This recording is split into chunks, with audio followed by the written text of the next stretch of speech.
Here's another Dadages pop quiz for you. What's the difference between hard money and soft money? If you don't know, please go back and watch part 1 of the interview with Charlie Einsmann. Part 2 of that interview is on deck today. Check it out. You know, when I was your age, go ask your mother. I know you don't like it. It builds character. How many times do I have to tell you? I'm not just talking to hear my own voice. Hello, listener, and welcome to Dadages. I'm your host, Chad Hagel, and if you are looking for some fatherly wisdom for your career, your family, or any other aspect of your life, then you've come to the right place. If you want to learn more about Dadages, find additional content, submit questions, or feedback to me, visit dadages.com. Thanks for being here. And before you listen to our podcast, please listen to your father. Dadages friends and family, we're back, and we're continuing our discussion with Charlie Einsmann, fellow real estate entrepreneur and author of Real Estate Investing: Roadmap to Wealth. Today we pick up where we left off, following the roadmap, and we'll hear some wonderful insights and stories from Charlie, both business and professional. Let's get back to it. Well, let's stick with, as you said, 6th grade level of discussion. I want to cover a couple more sort of fundamental basics for people in the friends and family that may be in the group that is just getting started or has an interest in real estate. We've talked about the debt side. Now, can you tell us what is a capital stack and why that's important for a real estate investor to understand? Okay, so look at a capital stack. So one of the things that we did on the roadmap was we're sticking in the real estate world. We are trying to teach people how to go from no knowledge and no education through the roadmap, teach them how to find the money, more importantly, how to find distressed assets, because that's what it's about. And then we're going to teach folks how to do what's called wholesaling or fix and flipping. Remember, when we started fix and flipping, there wasn't this thing called wholesaling. And so basically what wholesaling is where you put a property under contract and then you assign that contract for a contract assignment fee and you make $10,000, $20,000, $30,000, whatever it might be. Well, that $10,000 or $30,000 is called a capital stack, right? Same thing on the fix and flip. Once you fix and flip the property, all your expenses on the purchase and everything, you know, your holding expenses, your purchase expenses, how much you bought the property for, your renovation expenses, then you subtract it out from the price that you sold the house. Well, the difference of that is your profit. Remember, we talked about profit as an expense. And so then that profit becomes your capital stack.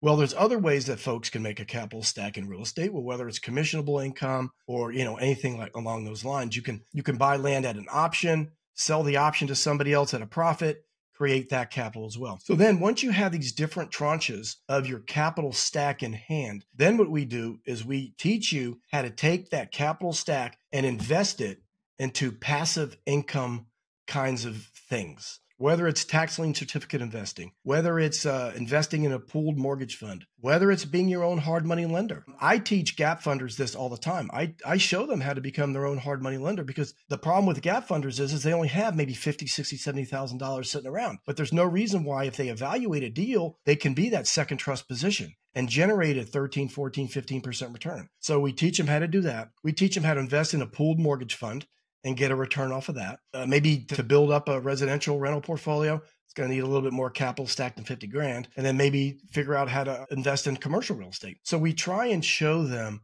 how to take that capital stack, start generating your monthly interest or your monthly dividends or your monthly whatever you're generating off the properties. Compare that to your investing footprint, like your normal housing footprint. And so then what you want to do is take your passive income streams and hopefully start to decrease your monthly expense footprint from a passive income standpoint, if that made sense. That was a lot. Yeah, no, and to use your word, it's a great roadmap. And a roadmap has a lot of waypoints along the way. So you can't draw a map with just one line. And it was great to kind of hear that narrative and how all the pieces fit together. So we've been talking a lot about money. Money is not everything in real estate. And as you said, the money will come. There's a way to get money if you're putting yourself in the right position. And I've seen that point to be very true in my business in the commercial sector as well. You wrote in the book, you can access capital when you have a deal with a strong equity position, even if you are starting with little cash. You have to have the deal to get the money in real estate, right? That's a great question. And so one of the things that we show folks is this thing called liquidity, because it's all about liquidity. And so one of the things, I'll say something that's going on in the news, is one of our friends needs to come up with a lot of liquidity to pay back certain things. What is it, $85 million plus $387 million or something like that? Yeah, we're kind of dating ourselves. Yeah. And so one of the things that we show investors is that we teach them how to get their liquidity up. And so I use the example of the $300,000 in gold cards when I didn't have much cash. I might have had $10,000 or $12,000 in cash. But since I had $300,000 in these cash advance gold cards, plus the $12,000, I now had $312,000 of liquidity. Liquidity being the definition of how much cash can I get my hands on in a 2 or 3 day period of time? In that moment when you meet that school teacher that is ready to sell the house to you on a Saturday. That's exactly right. When they're ready to do it. And can I close that deal in a week or less? And so that's very important. And so a lot of things that we teach, especially beginner investors, is that we understand you don't have much money. It's okay. But here are the various categories that you can start now to work on your liquidity. Keep track of it monthly. If you don't have time monthly, do it quarterly. Do it annually. Do it every 6 months. As long as you have the right habit of maintaining your liquidity and you have the right processes down,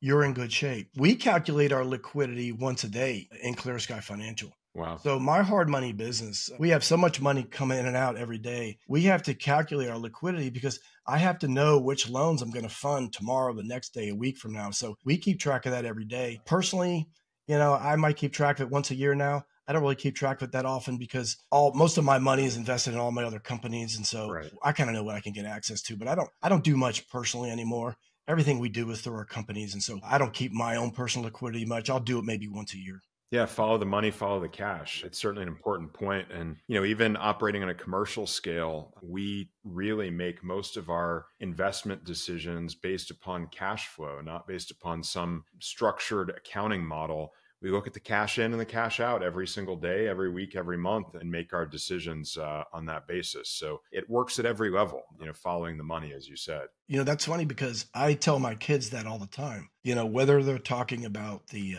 health industry or whether they're talking about the engineering industry, even the real estate. I'm like, guys, you've got to understand the flow of money. I don't care what company you're talking about, what business line you're in. It's about the flow of money. Just follow the flow of money and understand it because that's what it's all about. And that's what should help you get into figuring out what you might want to do or not do. Yeah, and that's a great segue, by the way, because I want to talk about challenging times. What happens when the money stops flowing? And how do you manage and maintain a business like yours, or for people who aren't as established as you and are just getting started? One of the things I always look at is the stress tests. I mean, you talked about 2008, and 2008 broke every stress test that was out there. How does somebody who's trying to, from the ground up, eke their way out and build a real estate business that you're talking about, ensure that business is recession proof? Because the recessions are going to come and there are going to be times when the money is not flowing at all.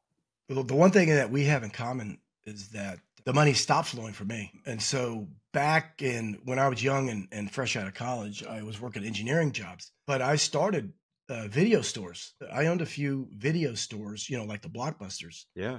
And so we went through a tough time where we had a location in Bethesda, Maryland, and we had it down. We knew no one else was moving in because there was too many big buildings. And so we opened up a video store. And then what happened about 4 or 5 months later, a local liquor store went out of business and a Blockbuster moved in and became big competition for us. And we were paying $15,000, $20,000 a month in rent, plus I had a payroll, plus I had videos. And so that business actually went belly up. And so that caused, and I got a SBA loan, a big SBA loan that sort of we had to, default on. And so those businesses had to file a bankruptcy. And so I know what it's like when the money stops flowing. Well, and now Blockbuster knows what it's like as well, right? Right. Something came along called Netflix. Yeah. And we sort of knew that was going to happen at the time. Yeah. And the other thing that we did in our real estate business was that when COVID happened, we went to what's called a net zero program. We were like, okay, what happens if the rents start coming in zero? So every rent was zero in our residential rental portfolio, and that was a lot of houses. Let's say all of our borrowers stop paying us That went to zero. What does our business look like receiving zero on the income side, and how long could we survive? So we actually had to undergo that. Actually, we underwent that exercise when COVID just started happening in March 2020. And that was pretty much by Ed, the lawyer, who told us to do that. It's a very lawyerly thing to do. Fancy a lawyer being conservative, right? Yeah. And so we actually went through that exercise. And luckily for us, we could have stayed afloat for at least a year, year and a half because of our existing liquidity, because of our existing credit lines. And so we were okay. But we did go through that exercise during COVID. And that's exactly what these real estate investors need to do, is go through similar exercises, right? But more importantly, they've got to build up their liquidity. Yeah. Because you never know when the money might stop flowing, and you're going to have to call up some of your creditors, not your friends and family, but some actual creditors, and tap some lines that you haven't tapped in the past. Yeah, to weather that storm. You know, in one of the things you were sharing about 2008, and I've seen it prove itself over and over again, is it's tough sometimes to be the best borrower at a bank because they know you can repay them and they're going to come after you. They forget about the people that are the losers that they're never going to get anything back from. And so you've got to count on the fact that even if you've got a good business model, a good plan, a good piece of real estate, the bank may come to you one day knocking, as you said, and they may call that loan, and you may have to pay it down based upon new underwriting criteria. And that's just part of life and part of life in the real estate world, and something that people just have to be prepared for and not feel like they're being singled out or that something's being done to them unfairly. It's the nature of the business. Well, they're doing it to this day. Basically, the big banks, if you've got a home equity line of credit, they're getting out of that space. Some of the banks are getting in it. They don't want second trusts on houses right now. So they're changing their credit boxes as we speak. And it's funny you say that. One of the quotes I always tell people is a quote from Bob Hope. A bank will give you money provided you can prove you don't need it. Exactly. The best time to borrow money is when you don't need it. I think that's in the banker's handbook. I think that's page number 1 is the Bob Hope page. Well, and speaking of having no money, one of the things my father has told me, and it comes back to the same topic, is always run your business like you have no money, even when you do. And I think one of the things that I experienced growing up is my father was building his business from scratch. And you shared with me leading up to the interview that you experienced as well, is tough times and learning how to navigate tough times for real. It's not just an imaginary stress test. It's real life and what you've been through and how you've come up. You shared with me that you had 5 brothers and sisters and that your dad was somehow making ends meet on $50,000 a year. Tell me about that experience. Tell me about how your father made ends meet, and tell me about what impact that had on you growing up and what you carried with that still today that impacts the way you run your business. Another quote, right? The only one that cares about the money is the person that makes it, right? And so growing up in that household, I tell you though, we didn't want much. We had great friends. We were outside all day playing ball. As a matter of fact, here's another funny story. We had a 7-Eleven that was about, I don't know, maybe half a mile away that we used to walk to. We used to play the video games. And at the time it was a quarter. Galaga was mine. Right. Galaga. It was Galaga, Atari, right? It was Space Invaders. It was, what was it? Tron, and there was something else. Yeah. There was another classic game. Centipede. I'm not kidding. Yeah. Centipede. Yep. Remember? Yeah. So one of the things that we did, I'm not kidding you, we would sit out in the front of the house and we would bang nickels with a hammer until it became the size of a quarter. So we did a couple of these, right? We had about 3 or 4. Now that's innovation. That's and then we went to the 7-Eleven, put the quarters in the video machine, and we played. Wow, the 5-cent video game. I've never heard that. That's what I'm going to take with me. Yeah, but here's how dumb we were. It took us about an hour and a sore forearm to get 1 nickel into a quarter. So go figure, right? And so that's one of the things that I learned growing up, is that we didn't have much as far as money was concerned. And so, my parents were always talking about finances and how tough it was to meet. And, when I was in college, they didn't really have much money to send me to go to school. And so luckily for me, I got a full tuition academic scholarship to a college in Kansas City. And so one of the things I realized growing up and not having much money is the thing that you realize is that you understand the value of a dollar and you understand how far it can go. And then you also learn to live your life by not wanting much materially. So what that does is you live below your means. And even when you come across a lot of money, and my partner tells me this to this day, he's like, what are you doing? Why are you doing this? Why are you doing that? And I always tell him, I'm like, Sam, I don't care that I have this much money. The wolf is always chasing me. I'm always trying to, run away from the wolf. Now it's not that big of a deal anymore, but that's just the way we grew up. And you know what? I never wanted for much. And really, the money is only a means to lead me to help others. My kids, I don't know if I'm going to leave them much money.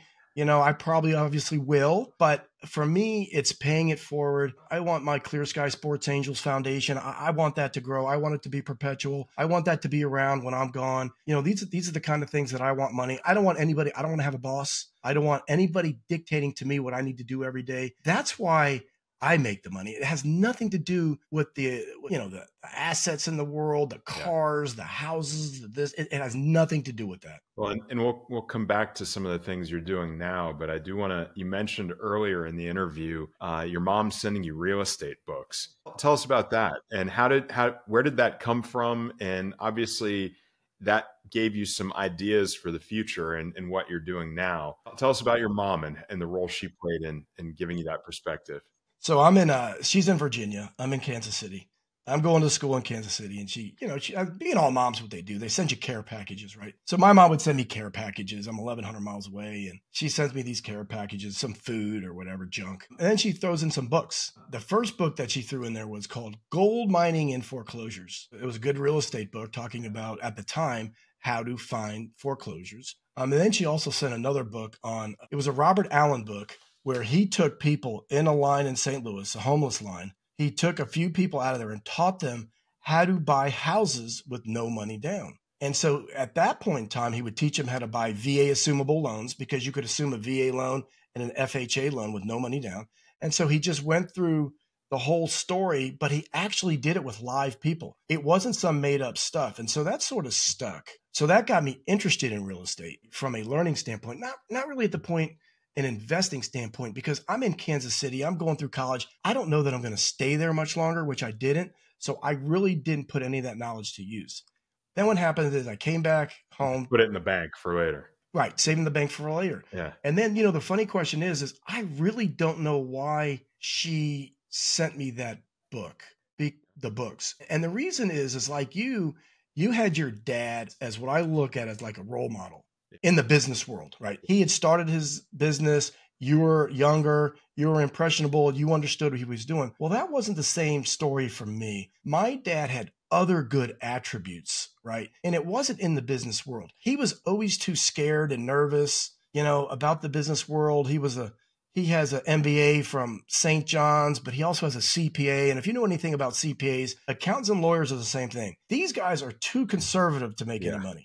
No risk tolerance whatsoever. No risk at all. Yeah. As a matter of fact, the only risk he made was he bought a house in a place called Dale City, Virginia for $20,000 back in 1974. And that to him was a big risk.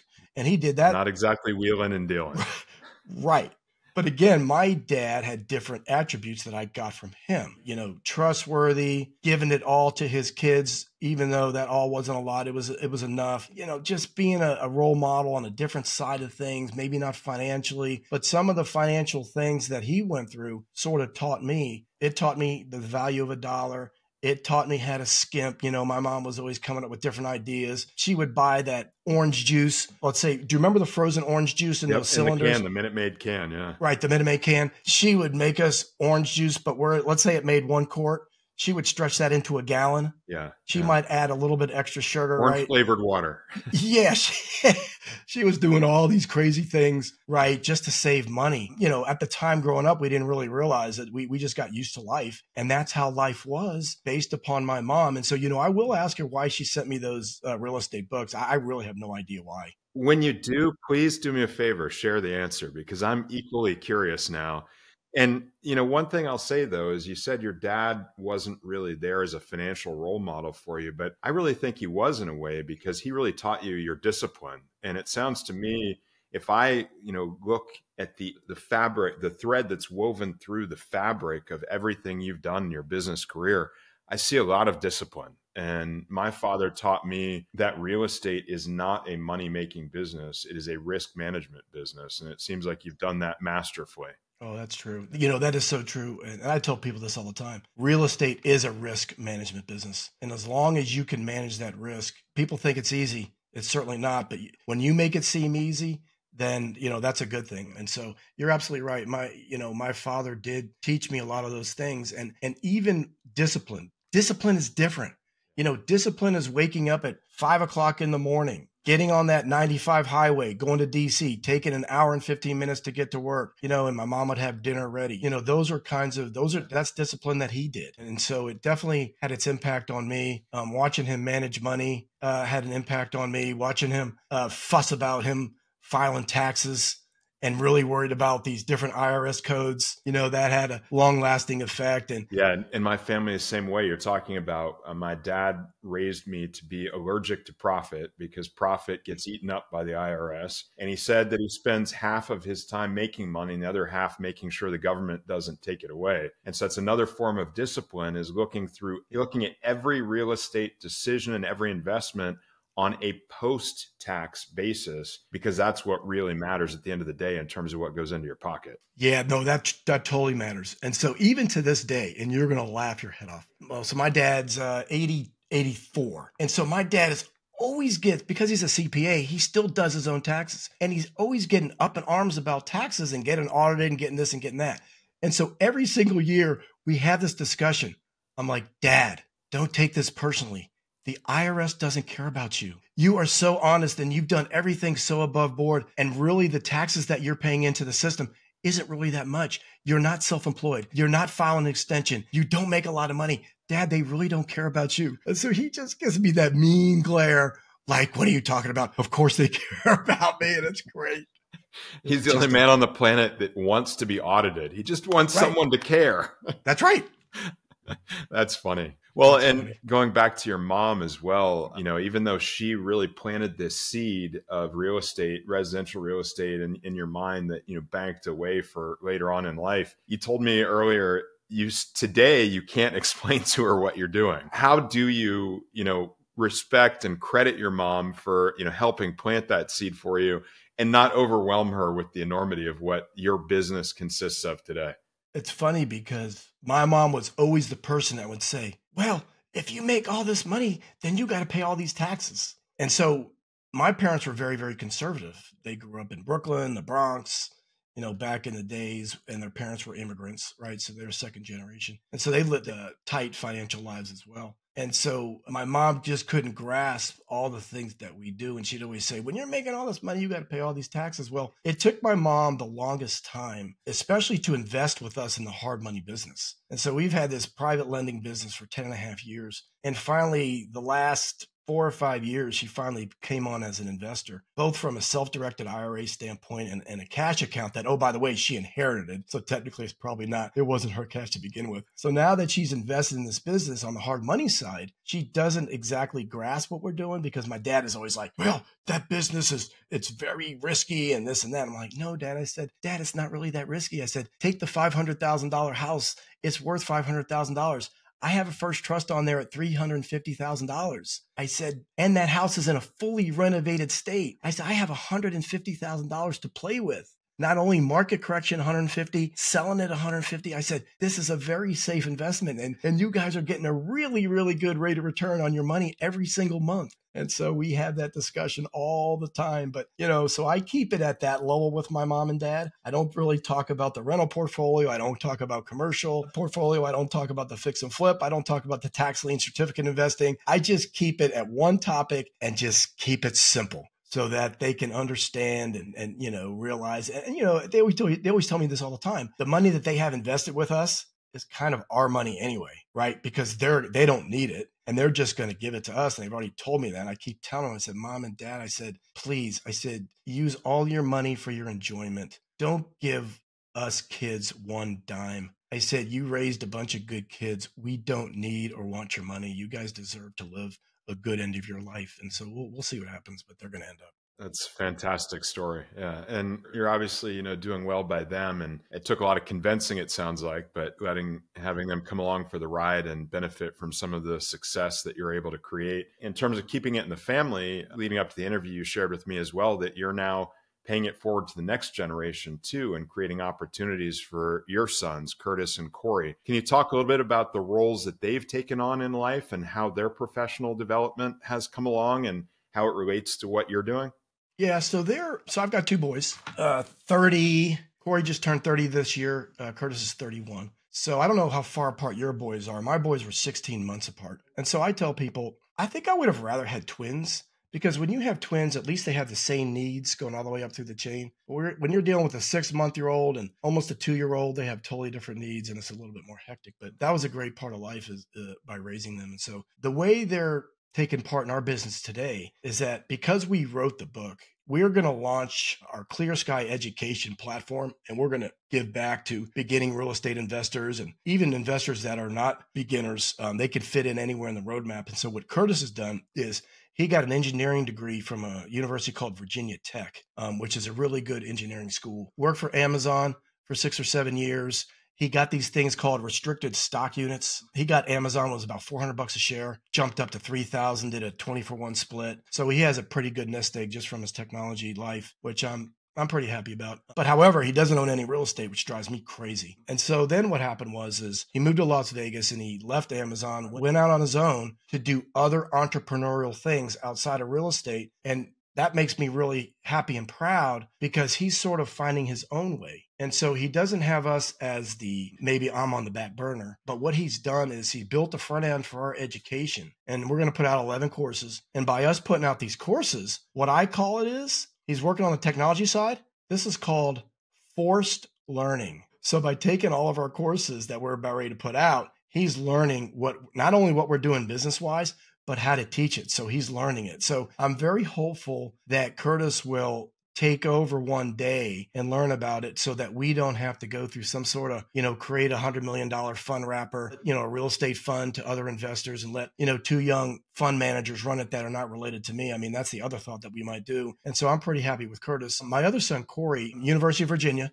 So they were rivals. They were kind of rivals growing up. They both were in sports, travel soccer, travel basketball, high school basketball as well, and soccer. And so what he did is he went to UVA. And so one of the roles that Corey is playing, I've got a good story about Corey here in a second, but one of the roles that Corey is playing now is he wants to be a wholesaler and a fix and flipper. He's done a few wholesale deals. He's done a few fix and flip deals, but he wants to approach the business on his own end and try and make his own money and start his own thing. And so a story I have for you about Corey is that Corey also had a little bit of an interest, and I do say a little bit, in participating in the hard money space. Follow me around and go into these RIAs, real estate investment associations, real estate investor groups, subject to meetups, that kind of thing. And so I was going to turn my part of the marketing over to him on the hard money side. So he spent about, 7 or 8 months or maybe 6 months going to these real estate meetups instead of me. And these meetups are mostly at night. And so he did a couple of loans, but he was like, Dad, he comes back to me and he goes, Dad, I'm really working hard and I'm really meeting a lot of people. But he goes, everybody that I meet, they don't want to do business with Clear Sky Financial. They want to do business with you. And so one of the things that we went through was that he had a little bit of pressure, right? That he couldn't be me and that he wasn't me. And so that kind of went in the wrong direction. And so now he's participating in the business in a different viewpoint, and that's fine too. But part of being successful and being a dad, especially when your kids were older when you were successful, as opposed to you being successful when they were, in other words, you built your money as they were growing up. And then when they grew up and they sort of realized what you did, you were already there. That doesn't go 100% well all the time. They only see the output. They don't see the input that it takes to get there. It backfires. And so with my younger son, we've had a very up and down relationship because of the fact that he understands he's smart, UVA, he's smart, and he also knows what we have out there. And so sort of what he expects is he expects some handouts, and it's taken a little bit of time to get him involved and teach him the work ethic and understand the relentlessness and all this stuff. So it's not always rosy in my world as far as both my boys, especially Corey. And we've actually gone through a little bit of, up and downs because of having money and because of wanting handouts. And it's just not my core. And he knows this because I raised him, and he's a really good kid. But it's not easy being a dad to two 30-somethings when you've already have achieved and aspired to what they want to come and be. For me, it was easier because my dad wasn't like that. So everything that I did, and I never really had that kind of investor role model. I had to learn and grow into it and get other role models as I was doing my investment career. And so all of a sudden, I'm there. They didn't see all that stuff that it took to get there. And that's kind of, So many things to delve into there. You know, in a way, the story you're telling is the classic older, younger story, right? The older sibling is the one that goes off on their own, spreads their wings, does their own thing. And if they come back, they've learned on their own how to be self-sufficient, and then they can bring that self-sufficiency into any endeavor, whether it's with the family, inside the family, or outside the family. And then the younger child, the baby of the family that's coming up and doesn't have that same sense of independence, self-reliance, etc., they are more accustomed to having their needs met, being nurtured. And that does carry over into later in life and into the business and financial context as well. And I have been through this myself with my two boys, the older, younger phenomenon. My older son is the classic overachiever. He's cut from the same cloth that I am. You know, he works even harder than I do. Everything he does in life. My younger son is above average at everything. And he's always above average at everything. And he always exceeds the minimum. He exceeds the average, but he's got potential to do a lot more. And there's no way that I'm ever going to be able to push that right button to make him live that greater potential that I see in him. It's just simply not going to happen. And I don't know. And if someone out there could ever tell me a way to break that pattern, I would love to see it and I would love to learn it, but I don't know that it's escapable. It's hard.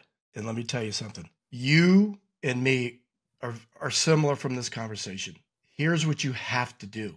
You have to reset your expectations for your son, because your expectations for your son can't be yours. He has his own expectations. And one of the things that remember that you did for your kids is that you have raised them to become independent thinkers. An independent thinker doesn't mean he thinks the way you think. He thinks the way he thinks. And I tell people this all the time. As a parent, you never get a day off. Never. It doesn't matter that your kids are 21, they're out of the house, they're in college, and they're on their own. You're always going to worry about your kids. You're always going to think about your kids. You never get a day off. I've learned to realize that. And so I had to literally reset my expectations for both my boys. And that's actually have helped. And so a lot of times for me, my son, I would get put on what's called the DNC list. Hopefully you won't get put on that list. I don't know if you know what that means. DNC means do not call. I've been on the DNC list for periods of weeks at a time, months at a time. Not really a year, and I'll tell you why I've never been on the DNC for a year. Because every single year, I take my kids on a vacation to the Outer Banks, a beach trip. We have been doing this trip for 25 years. And so I know that no matter what's going on between me and my sons, I'm going to see them for an entire week every single year. And no matter what's going on in our relationship, they're going to be there. You've always got that reset point. Yeah. I've got that reset point built in. They don't realize it, but it's built in. And so I had to reset my expectations with one of my sons. And that's actually helped me out a lot. And so I pull back from him. He comes to me when he needs stuff. I'm always there. It's a different relationship. It's a guidance as opposed to teaching. You teach as much as you can, but really now you're a guider. You're guiding them. You're trying the best you can. But remember, whatever you tell them, it might not work, or he might not hear what you're saying and he might not do what you say to do. But if you just stay consistent like I've been, then, I have a positive mentality. Things are going to work out just fine. And so that's the way I lead that life. For sure. For sure. I mean, very, very wise words. And I love the reset point. It's such a great concept. And I think it's actually something that I'm going to sit down after this interview and think about and take some time myself to figure out how I can build a reset point in my relationship with my boys as well, because we're going to need it, right? Every dad out there is going to need that moment when things run off the tracks in the relationship with your children and you need a way to bring it back. And that's such a great idea. They're going to run off the tracks because think about it, right? We're males. We're built with certain things in our mindsets. We're hunters and gatherers. We're hunters, right? We want to be our own man. We don't want to follow anybody. And so your sons are the same exact way. And so they're going to make mistakes too. But as long as once they make a mistake, you keep that communication channel open. That's what it's all about. It's all about the communication. And so one of the things my wife always told me is that, and she's not the mother of my kids, and she's always like, you guys need to do something together that's outside of anything else in business. And so I got my older son scuba certified. And so that's one of the things I'm going to do with my younger son when he's ready is get him scuba certified. So we at least have a common interest, because one of the things that I did with my dad growing up is his common interest was always golf. And so we went and played golf, quite a bit. And that's how we sort of had our good discussions. But my kids were never interested in golf. They were always busy doing things. So the one thing that we need to do as dads is get that common interest with our sons, because like I said, the number one relationship that we have in life is with our families, up, down, out. And, in a way, it comes back to our whole discussion because, everyone talks about work-life balance. And I always talk about how I've thrown that notion out because it implies that those two things are two different things, and they're not. It's just life. We're talking about a business topic today, which is it takes credit to make money. There's a different kind of credit that exists in families. And you're talking about the investment that you're making in building a framework with your family and with your boys in particular. It's a totally different type of credit and a totally different capital stack that you're building at home, which I really respect. And it's based on your mindset, right? It's based upon the mindset that you've developed in your professional life and developed throughout your life, and applying that in a family setting as well. Yeah. No, it's just like anything else. And as weird as this might sound, you basically set goals. You set relationship goals and you try and get there.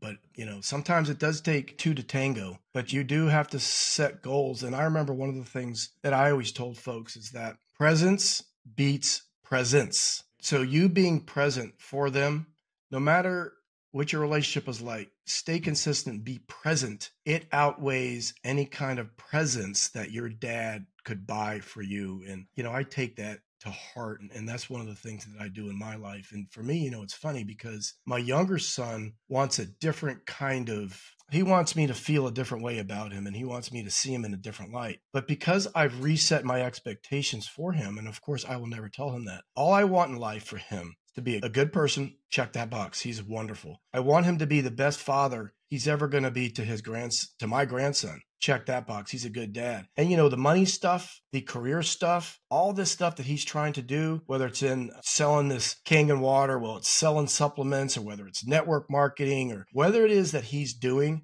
I care, but I don't. In other words, I don't need him to achieve those kinds of things. I've got different expectations that I've had to reset for him. And so it's made my life a lot easier, because by me resetting those expectations, I don't beat myself up over it.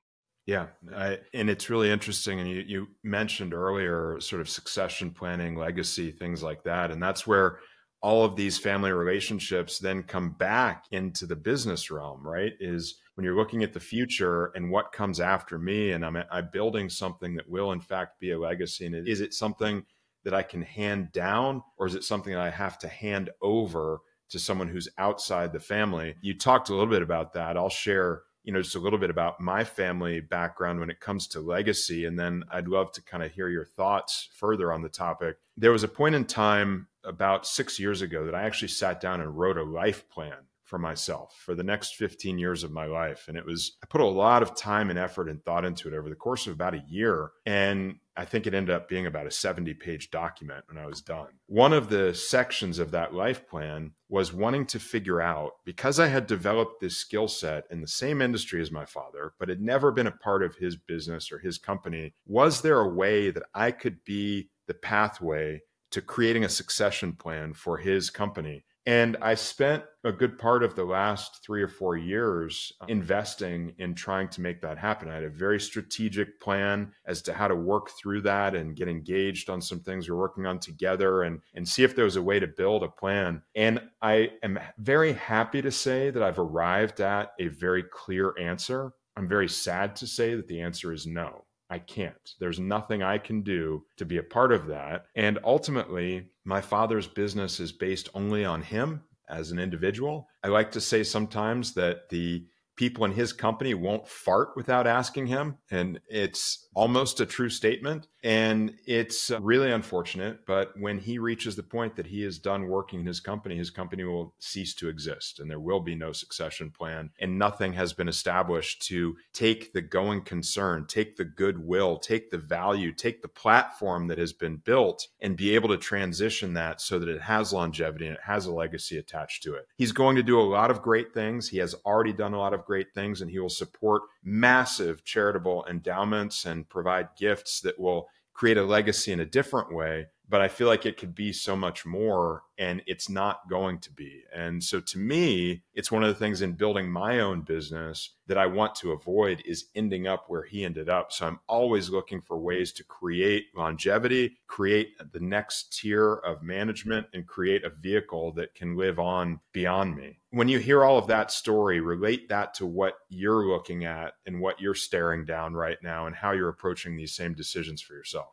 You know, hearing that story is, number one, I never created this to be me intentionally. Everything I've done as far as my sons are concerned is unintentional. But that's exactly what has happened with our businesses, right? Because all of our assets, everything that we do, even though I have partners, it all really revolves around me because I'm the tip of the sword. But that was from an unintentional standpoint. So thinking about what you just said. It's the curse of great capability, right? That's exactly right. And I feel bad for my younger son because I feel that over a period of time, and I understand this, is I feel that I have cursed him unintentionally because he sees this. And so my next plan, and I've got my next plan getting ready to get started, is that I want my Clear Sky Sports Angels Foundation to grow so big that guess who I am going to want to run that organization? My younger son, because he loves sports. He would be good at this. He's a good people person. And so not only will the foundation, it will generate interest, right? The interest will run the foundation. I've got to get to a certain size. And so that will run the operating budget of the foundation. We're not to a point in time where I can hire an executive director of that. But I want that to be my son to run that foundation because he is a charitable person and he would give back. But that will help him financially. It'll help him. I think it'll help him. And so that's my short-term plan. Yeah. Stay tuned. We'll see. Yeah.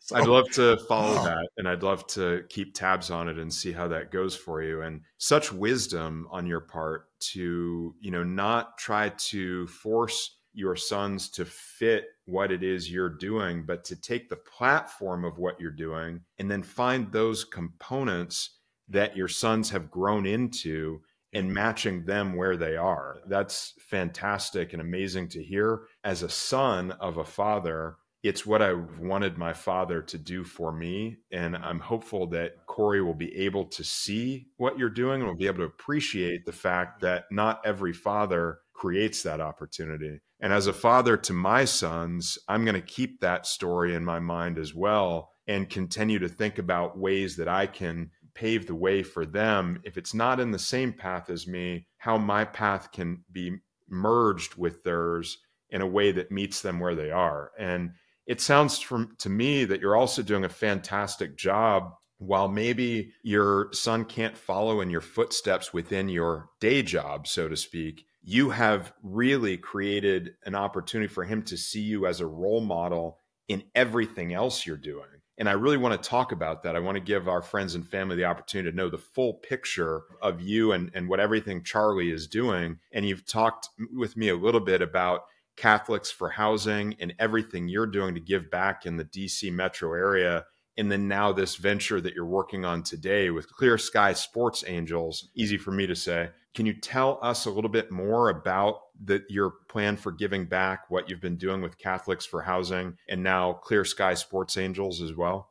Yeah, let me start with Clear Sky Sports Angels because out of both the charities, this is really mine. This is my passion. And so and actually it's funny because it's about the book as well. It all stems for the fact that first and foremost, I'm a coach. I give back, man. I want to teach people. And so what I've been doing is I've been coaching basketball, high school level for 10 years. I coached my kids since they were 6. So I've been coaching total 24 years, basketball, travel, soccer, 10 years high school. And now I've been coaching AAU basketball for the past 10 years, even though my kids are older and they're gone. And so one of the groups of kids that I love coaching the most are the U17 kids. They're the kids that are going from junior to senior year. Some are senior graduates that haven't gotten any college looks yet. And I coach college showcase teams, and we travel. But one of the things that I always tell people is that as coaches for this age group, and remember, this age group is they need help,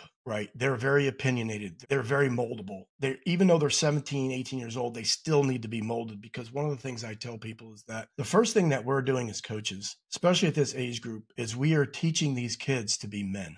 Yeah. Number one. 100%. Number one. And they're so impressionable, not only at that age, but in that venue, in that forum, that you have the time to interact with them. And I know when I was doing coaching, one of the things I could always pick out in every team was which of the boys didn't have a father at home.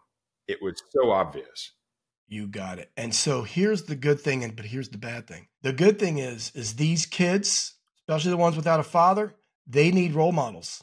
They need role models. And you never know when a role model might come into their life, because they need that role model. But that's a bad thing too. And the bad thing is as we get older and the generations change and the kids change, I really worry that the kids say, why do I need to listen to this old guy? This old guy doesn't know anything, right? I'm not paying attention to them. And so one of the things that I do to combat that is, remember, trust is a two-way street. So if you're coaching anything and you're doing anything, you need to sell to the kids for them to trust you. And then you need to trust them. And the most important relationship you have is that trust relationship, because once you have a two-way trust relationship, you've broken the seal. You're in. And you have no idea what they might need, but at least you're there, and at least you're a role model for them, not only for this particular season, but more importantly, after the season, when they go to college. If they drop out of college, you need to make that communication channel always a two-way channel that they can reach out to you whenever they're in need. And that's how I've always done it. And so Clear Sky Sports Angels was developed because I have always been giving money to AAU basketball, travel soccer, and now we just sponsored a BMX bike team for a certain amount of money. And so we're giving disadvantaged youths money. And so what I plan on doing for Corey is hopefully he'll run that charity once the foundation has been created and I've got enough money in there. That's fantastic. And it's something that I've seen as well. Spoiler alert here for the Dadages friends and family, I'm working on, and it's the hardest episode of Dadages I've ever written because it's so personal, but it's the story of my boys' journey, both of my boys, through sports from a very young age, through developmental years, through high school, and now my older son, who is just recently in the last 2 weeks withdrawn from the athletic environment at a college level. And it's been a long and winding road and a difficult journey. But one of the things that I really saw during those developmental years was what I call the anthropology and the sociology of sports. In particular, football was our family sport. As a quarterback dad, I had a responsibility to a lot of members of the team who weren't as established and weren't as privileged, particularly from a financial perspective. And there's a stereotype that exists, but it's a reality. It's not just a stereotype that quarterbacks come from more affluent families because it takes a lot more money and a lot of development investment to get them where they're going. But we have to bring the other players along with us. And the simplest way to put it is every time you go to private training, quarterbacks pay, receivers are free. It sounds like a very simple thing, but it's a reflection of this whole sociology that exists around competitive sports and the responsibility of coaches and dads to bring other kids along with them as they're helping their own children rise to the next level. Case in point, that is such a beautiful and brilliant story. That's exactly where basketball is headed today. And so basketball used to be an inner city game. The kids who had fatherless families, they can work their way out of the inner city because they would play basketball on the blacktop all the time. They can get into college, they can get a college degree, and they can hopefully make it on their own. But let me tell you something, that's gone. Completely gone. If you can't get to the IMG Academy, you're not. That's right. That's right. Because basketball now is what I call a rich kid suburb sport where families can hire trainers and pay them to train their son, and they can get really, really good coaching in the suburbs. And I can't tell you how much I'm saddened to that. It's really, really sad because, and people don't realize the cultural influences it has, because what's going to end up happening is, let's say Washington, D.C., the inner cities of Washington, D.C., let's say maybe 10 kids escaped because of that basketball ability to play on blacktops. Those 10 kids now, that are growing up in Washington, D.C., they're not escaping. And so I see that, and that absolutely, I'm so disheartened by that. And then they're not going to return and give back. You kill the whole cycle of reinvestment in the community. That's exactly right. Because that's happening in Richmond. It's happening in D.C. All these professional athletes are coming back. They're giving back to the communities they grew up in. Yeah, it's a challenge. That's one of the reasons behind Clear Sky Sports Angels. And, we're going to start it at one county at a time. We're going to branch out. And that's how we're going to hopefully implement this thing. We'll see. Stay tuned. Yeah. And we will stay tuned, Charlie. I know it's a whole other discussion, and I'm not saying that as if it could be a whole other discussion. I'm saying it should be, and let's make it a whole other discussion, because when I get to the point of releasing this episode about youth sports, and as you're continuing to develop Clear Sky Sports Angels, I would love to reconnect with you and stay apprised of what you're doing and see what we can do as the Dadages friends and family to be supportive of the great work that you're doing. And speaking of great work, this has been great. You've been very generous with your time. I've loved the range of topics we've talked about. This is the classic Dadages interview, if I've ever seen one, to start from a discussion of real estate and business and investment and credit, and end up talking about investing in community and investing in family and the next generation. That's what we're here for, and that's what we're all about. So I couldn't have been more pleased with having shared the last 1 hour and 40 minutes with you. This has flown by, and I've really enjoyed the time. And one of the things that we can't get out of here without doing is, one of the other legacies, we've talked about legacy here. One of the other legacies we try to carry on is the legacy of the bad dad joke, and giving every one of our guests the opportunity to showcase their very worst. So Charlie, I'm going to turn it over to you and let you share your very worst dad joke for the friends and family. Can I share 3? Sure, absolutely. Let's make it a trifecta. I have to give a shout out. Okay. These 3 came from a Duke University basketball recruit. Wow. There you go. Okay. What do you call a cow with no legs? I don't know. What do you call a cow with no legs? Ground beef. Ground beef. There you go. And then what do you call a cow with 3 legs? I don't know. Lean beef. I hesitate to ask what the third joke is. It's coming. You've watched Forrest Gump, right? I have. Okay. Well, what generation is Forrest Gump from? I don't know.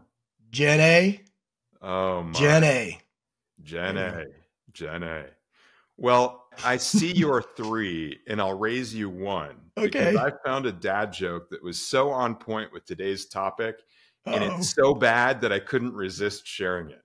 Let's go. So, Charlie, I've heard a lot of people make money flipping houses. I tried yesterday, but mine is far too heavy. That's good. Yeah. Like I said, on point. You can take that one and use it in your next seminar or work it in your next book. Can I quote you? I'm going to quote you. I'm not kidding. Absolutely. Okay. Well, Charlie, like I said, this has been a great time. I've really enjoyed it. You've shared a lot of really valuable information and wisdom for the friends and family. Thank you so much for being here. It's been a great time. Well, thank you for having me, and I appreciate it. Thank you. Likewise. And to the Dadages friends and family, I'll remind them, until next time, remember, Dad may not always know what he's talking about, but he sure can sound like he does.